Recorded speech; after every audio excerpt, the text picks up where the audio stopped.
Wala ba siyang susukot? Tago muna, tago. Yan, saan nga? Sa Megamall. Saan ang floor doon? Sa 15th floor. Floor, ano meron pa sa 5th floor?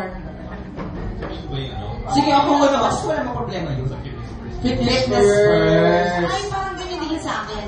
Saan? Iba lang yung pangalang fitness at sa fatness first. Fatness first. Kaya ito po, full choose. Chop. Alam mo siguro sa kaya habang nag-gym ito, naka-push up pa. Kaya ganyan ka siya yung kaya siya na ganyan. Tama ka siya. Lahat ng ano, lahat ng mga makakabita, klase ng exercises, puro para doon niya. Grabe, hindi na, totoo, kidding aside, ang paas ha? Sobrang taas yung butong mo, andito. Akala mo na, utok pala niya yun. Yan, binibiro lang namin kayo, sir. Siyempre mukhang ako nga actually ang late kasi kayo kanina pa kayo nag-uusap-usap. Pwede mong malaman sa kayong grupo bilong?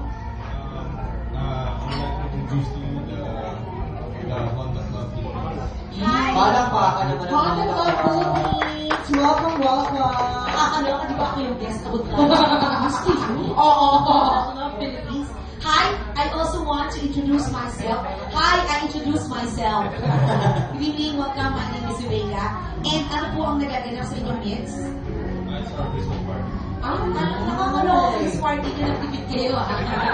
May kasama kayong ibang guest ha. Kasi pag napansin niyo po na nagkakwentuhan sila, tapos kayo may ginagawa, nag-exchange gift na sila.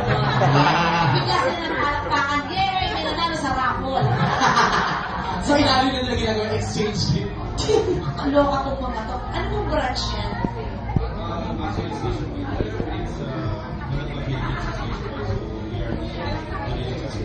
Oh, chapter pala ito. Sure, Manila chapter. Kailan yung magagawin yung ano, yung iba't ibang ano, tawag ito chapter na kasama-sama. Dito kami, no? Oo.